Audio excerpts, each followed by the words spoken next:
আসসালামু আলাইকুম। আমাদের মাইক্রোসফট ওয়ার্ডের বিভিন্ন কাজের ক্ষেত্রে প্রয়োজন হয় ট্রান্সলেশন করা। সেটা হোক ইংরেজি থেকে বাংলা বা বাংলা থেকে ইংরেজি, আরবি, বিশ্বের যে কোনো ভাষায় হোক।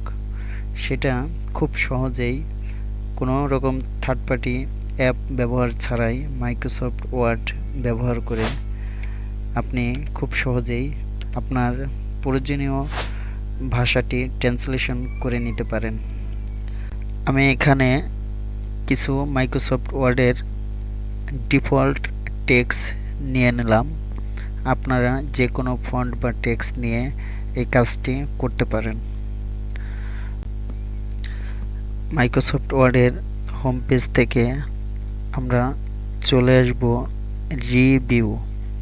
রিভিউ থেকে দেখতে পাবো ট্রান্সলেট নামে একটি অপশন রয়েছে। এখানে ক্লিক করে দেব। ক্লিক করার পরে দুটো অপশন দেখতে পাবো, ট্রান্সলেট সিলেকশন, ট্রান্সলেট ডকুমেন্ট।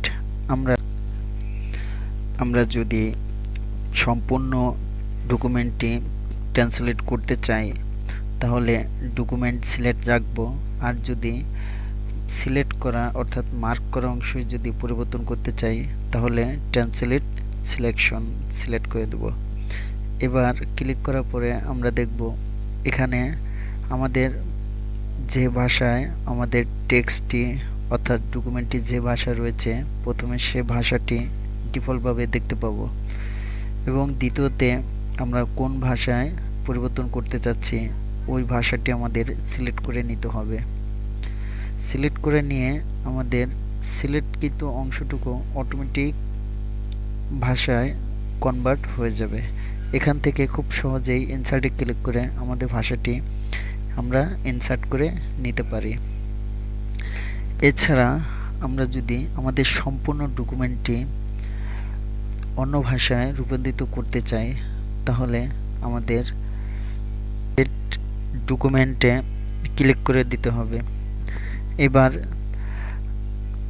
হয়তো 2-1 সেকেন্ড সময় নেবে, দেখবেন আপনার সম্পূর্ণ ডকুমেন্টটি অর্থাৎ সম্পূর্ণ টেক্সটগুলা আপনার কাঙ্ক্ষিত ভাষায় রূপান্তরিত হয়ে গেছে। এভাবে খুব সহজে আপনার কনভার্ট করা অর্থাৎ এক ভাষা থেকে অন্য ভাষায় পরিবর্তন করা যে জটিলতা খুব সহজেই আপনি দূর করতে পারেন। এখান থেকে ট্রান্সলেট ডকুমেন্ট এখানে ক্লিক করে খুব সহজে আপনি অন্য ভাষায় পরিবর্তন দেখতে পাবেন। এভাবে আপনি আপনার গুরুত্বপূর্ণ প্রয়োজনীয় কাজটি খুব সহজে এবং দ্রুত সময়ে মাইক্রোসফট ওয়ার্ড এর সঠিক ব্যবহার করে আপনি আপনার কাজটি সম্পূর্ণ করে নিতে পারেন। এই ভিডিওটি আপনার যদি একটু উপকারে আসে তাহলে সাবস্ক্রাইব করে আপনার বন্ধুদের শেয়ার করে দিন। Thanks for watching. সম্পূর্ণ ভিডিওটা দেখার জন্য।